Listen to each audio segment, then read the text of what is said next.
Sei sul canale dell'acquarello, benvenuto. Oggi vediamo come prendere il colore correttamente. È un problema che è molto ricorrente.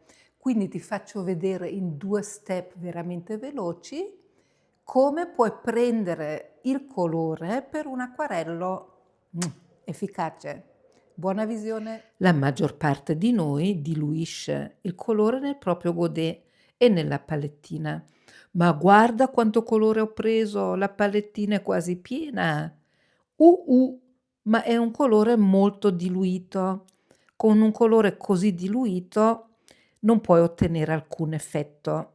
Il colore dal tubetto, bello denso, invece ti può regalare tanti effetti. Guarda quanto è denso, guarda, è proprio strong. Quindi sul tuo acquarello, sul foglio, puoi ottenere questo effetto di densità. Se invece lo diluisci troppo, ed è quello che facciamo quasi tutti, ottieni quegli effetti a sinistra, slavatissimi. E quindi il tuo acquarello può essere molto carino, non dico di no, ma non è di effetto. Guarda invece questo rosso a destra, quanto è d'impatto. È proprio di un impatto fortissimo ed è quello che un acquarello con carattere, secondo me, deve avere. Deve avere tutti e due. Guarda quanto colore ho preso. Veramente tanto, e questo si rispecchia sul foglio, perché un buon acquarello ha sia il colore diluito come hai visto prima e il colore proprio quello denso. Anche nella velatura, se tu prendi il colore troppo liquido, non ti fa alcun effetto. Per un acquarello d'effetto, eccolo qui, uno dei miei preferiti è finito, ho tutti e 2 gli effetti, quindi l'acquarello un po' più slavato e quello veramente strong. Qua vediamo il pigmento, da vicino te lo faccio vedere. Quanto ne prendo? Vado dentro il pigmento. Lo vedi? Il pennello è pieno. Il pennello è pieno e con un pennello così pieno poi non abbiamo paura di andare sul foglio.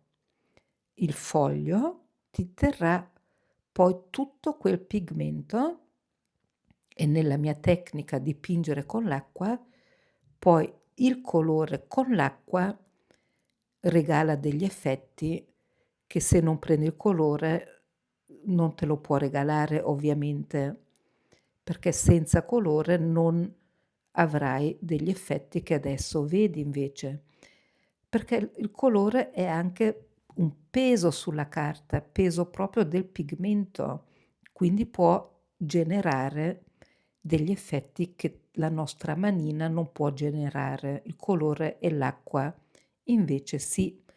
In questo semplice esempio lo vedi, sinistra proprio non mi dice niente, almeno a me, a destra ha già carattere tanto. E nello stesso tempo con questo pigmento nella superficie ci puoi giocare, lo mandi a destra e a sinistra, quindi lo dirigi tu, vedi? E così il colore è il colore stesso che ti aiuta a creare diverse forme e quindi se il colore c'è lo puoi usare. Okay? Ti sta facendo il petalo, lo vedi? Lo sta facendo lui. Se il colore non ce l'hai lì a sinistra, non ti fa niente. Lì ti sta facendo il petalo, te lo sta regalando. A sinistra nada di nada. Questo è il trucco. Mettiamo un piccolo gambino e uno scuro nell'umido ed è anche qui il colore che ti trasporta il pigmento. Lo vedi come il verde sta entrando nell'umido rosso? Ma è appunto il rosso che vuol dire rosso, vuol dire pigmento. Se quello non c'è, non hai questi effetti, è molto, molto semplice, ma questo nella nostra testolina si rifiuta di entrare, si rifiuta. Quindi facciamo un po' di prove. Prendi pigmento. Ecco, quello lì non è pigmento. Vedi com'è diluito? Vedi com'è diluito? Se con una roba così vai sul tuo acquarello già sciacquoso, quello lì molto sbiadito, praticamente non vedi alcun effetto. Lo vedi che non vedi niente? Okay, ho voluto farti vedere che non si vede niente. Questo non vedere niente lo vedo spesso. Non si vede. Quindi pigmento uguale vedo qualcosa. Non uso il pigmento e vabbè, è ovvio che l'occhio non può vedere. Fai un po' di esercizi. Quanto colore metto nel pennello per ottenere un risultato? Vedi qua il verde sta ancora entrando dentro il rosso perché è umido. I 2 colori lavorano insieme. Poi abbiamo ancora l'acqua che può trasportare il pigmento con lo spruzzino. E anche qui se non c'è colore non puoi trasportare il pigmento perché non hai il pigmento. Qui lo vedi da vicino, va e non va.